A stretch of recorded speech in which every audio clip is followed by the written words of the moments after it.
Nomor 16. Nah, pada nomor 16 ini disajikan beberapa pola interaksi antara hewan maupun tumbuhan. Nah, kita diminta nih untuk menganalisis mana sih yang termasuk di simbiosis parasitisme. Nah, simbiosis parasitisme itu merupakan simbiosis di mana yang satu itu untung, sedangkan yang lainnya itu dirugikan. Nah, kita cek pada yang nomor pertama. Cacing pita dalam usus sapi. Di sini dia masuknya adalah simbiosis parasitisme. Kemudian nomor 2, plasmodium dalam perut nyamuk. Dia masuknya adalah simbiosis komensalisme. 3, tali putri tumbuh pada batang beluntas. Nah, di sini termasuknya di parasitisme. Kemudian yang terakhir, tumbuhan paku menempel pada pohon pinus. Nah, dia termasuknya di simbiosis komensalisme. Berarti jawaban yang benar adalah yang B, 1 dan juga 3.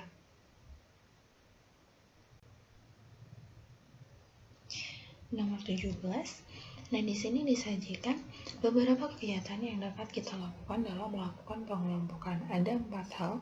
Kemudian kita diminta untuk melakukan urutan yang benar dalam melakukan suatu pengelompokan suatu benda. Nah, pada kasusnya di sini, berarti langkah yang pertama kita lakukan dalam kita mau mengelompokkan suatu benda itu kita perlu tahu dulu nih. Berarti kita identifikasi dulu, identifikasi ciri-ciri suatu makhluk hidup tersebut. Kemudian setelah kita identifikasi, kita baru bisa nih menentukan dasar pengelompokan dari makhluk hidup itu. Kita akan mengelompokkannya itu berdasarkan apa. Setelah itu kita baru mengelompokin nih makhluk hidup itu mana yang punya ciri-ciri yang sama. Yang terakhir adalah memberi nama kelompok dari makhluk hidup tersebut. Sehingga di sini benar adalah 2, 1, 3, dan 4.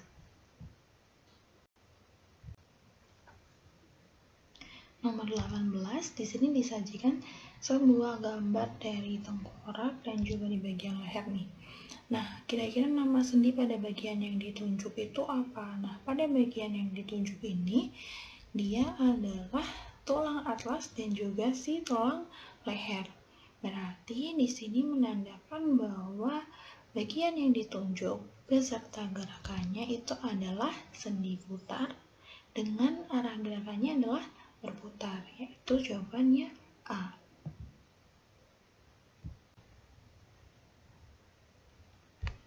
Nomor 19, makanan yang telah selesai dicerna akan diserap dan masuk ke dalam pembuluh darah. Nah, proses penyerapan ini terjadinya di mana? Nah, di sini itu kata kuncinya adalah akan diserap dan juga proses penyerapan. Nah, kita tahu bahwa sari-sari makanan itu biasanya akan diserap di usus halus. Nah, dari poin A, B, C, dan juga D, di sini yang lebih tepat adalah yang di poin D. Jadi proses penyerapan terjadi pada saat melewati usus halus menuju ke usus besar. Next di nomor 20, di sini disajikan sebuah gambar hasil pemisahan komponen darah. Ada nomor 1, 2, dan juga 3. Nah, yang ditanyakan adalah bagian darah yang membawa mineral, vitamin, gula, dan makanan lain ke sel-sel tubuh adalah di nomor berapa? Nah, kita identifikasi dulu dari yang nomor 1. Nomor 1 ini dia adalah plasma darah. Plasma darahnya ini dia batasnya adalah ini di bagian atas ini sampai di hampir mendekati angka 2. Itu adalah plasma darahnya. Kemudian yang di nomor 2 ini adalah garis tipis kecil dikit banget ini. Nah, ini adalah sel darah putih dan juga keping darah. Nah, yang bagian bawah dari 2 sedikit ke bawah ini sampai ke sini, ini adalah sel darah merah. Kemudian dari sini kita bisa mengidentifikasi nih, kira-kira bagian darah yang membawa mineral, vitamin, gula, dan juga makanan ke sel tubuh itu apa?